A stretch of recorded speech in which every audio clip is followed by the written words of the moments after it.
এবার এর মধ্যে 4 চামচ পরিমাণে জল দিয়ে চিড়েটা ভিজিয়ে রাখবো। এবার এই সুজির মধ্যে দিয়ে দেবো 3 চামচ পরিমাণে টক দই। এরকম লম্বা লম্বা করে নেব। এদিকে দেখুন একটু লম্বা লম্বা করে নিয়েছি। এবারে এই থালার মধ্যে আমি রেখে দেব। আরও একটা রেডি করে নিয়েছি। নমস্কার বন্ধুরা, আপনারা কেমন আছেন? আশা করছি সবাই খুব ভালো আছেন, আমিও ভালো আছি। আজকে আমি 1 চামচ তেল, চিড়ে আর সুজি দিয়ে দুর্দান্ত মুখরোচক একটা নাস্তা রেসিপি আপনাদের সাথে শেয়ার করব। পুরো ভিডিওটি দেখার অনুরোধ রইল, আশা রাখছি খুব ভালো লাগবে। আজকের রেসিপির জন্য এখানে দেখুন 1/2 কাপ পরিমাণে সুজি নিয়েছি, আর এখানে দেখুন 1 কাপ পরিমাণে চিড়ে নিয়েছি। যে কোনো চিড়ে দিয়ে এই রেসিপিটা কিন্তু আপনারা বানিয়ে নিতে পারবেন। এখানে আমি মোটা চিড়ে ব্যবহার করেছি, আমার হাতের ধারে মোটা চিড়ে ছিল তাই মোটা চিড়ে নিয়েছি, আপনারা পাতলা চিড়েও নিতে পারেন। এখানে একটা বোলের মধ্যে আমি ছাঁকনি রেখেছি, ছাঁকনির মধ্যে চিড়েটা নিয়ে নেব। এবার এর মধ্যে জল দিয়ে 2 থেকে 3 বার ভালো করে ধুয়ে নেব। আর এর মধ্যে ধান থাকলে অবশ্যই কিন্তু ধানগুলো বেছে ফেলে দিতে হবে। চিড়েটা ভালো করে ধুয়ে নিয়েছি। এবার এর মধ্যে 4 চামচ পরিমাণে জল দিয়ে চিড়েটা ভিজিয়ে রাখবো। এতে চিড়েটা কিন্তু খুব সুন্দরভাবে নরম হয়ে যাবে। এখানে যেহেতু আমি মোটা চিড়ে ব্যবহার করেছি, জলের পরিমাণটা একটু বেশি রেখেছি। এইভাবে রেখে দেব। এখানে একটা প্লেট নিয়েছি, প্লেটের মধ্যে সুজিটা আমি ঢেলে নেব। এবার এই সুজির মধ্যে দিয়ে দেব 3 চামচ পরিমাণে টক দই। টক দই খাওয়া কিন্তু আমাদের স্বাস্থ্যের জন্য ভীষণ উপকার। এবার এর মধ্যে দিয়ে দেব স্বাদ মতো লবণ। তো আজকের রেসিপিতে যতটা লবণ ব্যবহার করব সবটা আমি সুজির মধ্যে দিয়ে দেব। 1 চামচ পরিমাণে চিনি। এখানে টক দই ব্যবহার করেছি, অবশ্যই একটু চিনি ব্যবহার করবেন, এতে স্বাদের ব্যালেন্সটা কিন্তু খুব সুন্দরভাবে আসবে। দিয়ে দেব 1/2 চামচ পরিমাণে গোলমরিচের গুঁড়ো। এবারে এখানে দেখুন অল্প পরিমাণে জল নিয়েছি, সুজির মধ্যে দিয়ে দেব। দিয়ে শুকনো শুকনো করে মাখিয়ে নেব। জল যদি পরে প্রয়োজন হয় তো আমি পরে ব্যবহার করব, কিন্তু এই সময় আমি অল্প পরিমাণে ব্যবহার করব। বেশ ভালো করে মাখিয়ে নিয়েছি। আর বন্ধুরা, প্রতিদিনের মতো আপনাদের কাছে একটা রিকোয়েস্ট করছি, ভিডিও শুরুতে একটা লাইক দিয়ে দেবেন, আর রেসিপিটা ভালো লাগলে যতটা সম্ভব একটু শেয়ার করে দেওয়ার অনুরোধ রইল। চ্যানেলে নতুন হয়ে থাকলে প্লিজ বন্ধুরা চ্যানেলটিকে সাবস্ক্রাইব করে আমাকে একটু সাপোর্ট করবেন। এদিকে দেখুন সুজিটা কিন্তু বেশ করে আমি রেডি করে নিয়েছি। এবার এইভাবে রেখে দেবো, এতে সুজিটা কিন্তু ফুলে যাবে। এদিকে চিড়েটা কিন্তু বেশ নরম হয়ে গেছে। এবার হাত দিয়ে এইভাবে ম্যাশ করে নেব। আপনারা চাইলে কিন্তু পেস্ট করেও ব্যবহার করতে পারেন। এবার এই চিড়ের মধ্যে সুজিটা দিয়ে দেব। সুজিটা কিন্তু বেশ ফুলে নরম হয়ে গেছে। মিশ্রণটা ভালো করে মাখিয়ে নেব। আর বন্ধুরা, এই মিশ্রণটা একটু নরম করে মাখাবেন। এখন দেখুন হাতে লেগে যাচ্ছে। এর মধ্যে সুজি দেওয়া আছে, সুজি কিন্তু অনেকটাই জল টেনে নেবে। একটু নরম করে মাখালে কিন্তু পারফেক্টভাবে তৈরি হবে।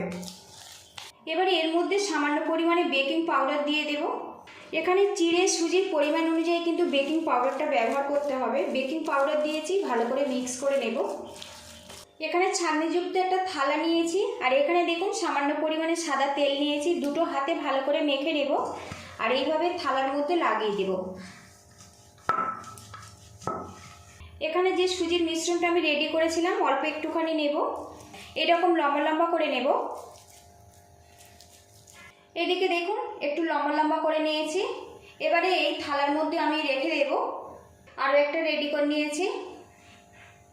এইভাবে সবগুলো রেডি করে নেব। অন্যদিকে একটা প্যানের মধ্যে কিছুটা জল দিয়েছিলাম, আর জলটা দেখুন ফুটে গেছে। এবারে এর মধ্যে আমি নাস্তার থালাটা দিয়ে দেব। একটা পাত্র দিয়ে ঢেকে রাখবো 10 মিনিটের জন্য। এতে কিন্তু বেশ ভালো মতো ভেপে সিদ্ধ হয়ে যাবে। ঢাকনাটা খুলে নেব। আর এখানে দেখুন বন্ধুরা, একটা কাঠি নিয়েছি, চেক করে দেখব ভিতরটা বেশ ভালো মতো সিদ্ধ হয়েছে কিনা। তো বন্ধুরা দেখুন কাঠি কিন্তু পরিষ্কার বেরিয়েছে, বেশ ভালো মতো কিন্তু এগুলো ভেপে সিদ্ধ হয়ে গেছে। গ্যাসের লাইটটা আমি বন্ধ করে দেবো, দিয়ে এগুলো নামিয়ে ঠান্ডা করে তারপরে আপনাদের সঙ্গে দেখা করছি। এদিকে দেখুন বন্ধুরা, নাস্তাগুলো হালকা করে ঠান্ডা করে নিয়েছি। এবার থালা থেকে এগুলো আমি তুলে নিয়েছি।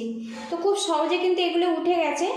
এখন দেখুন ভাপানোর পরে একটু রাফ রাফ মতো দেখাচ্ছে।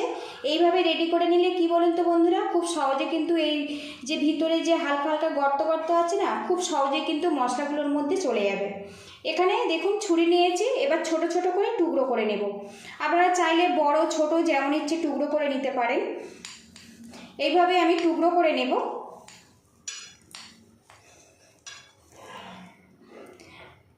আর আপনাদেরকে দেখাই নাস্তাটা কতটা জালিদার আর কতটা স্পঞ্জভাবে তৈরি হয়েছে। দেখুন বন্ধুরা, এটা খেতে কিন্তু খুবই ভালো লাগে আর খুবই স্বাস্থ্যকর একটা রেসিপি।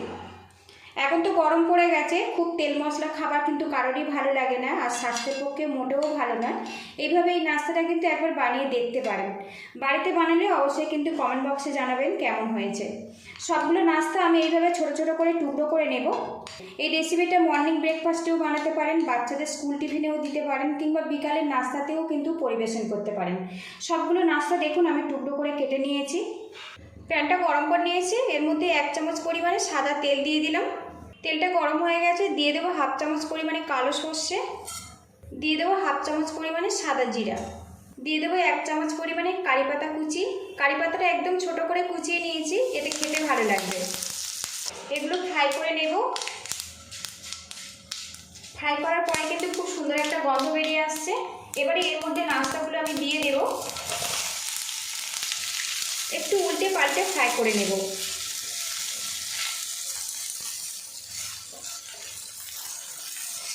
বেশ কিছুক্ষণ নাড়াচাড়া করে নিয়েছি।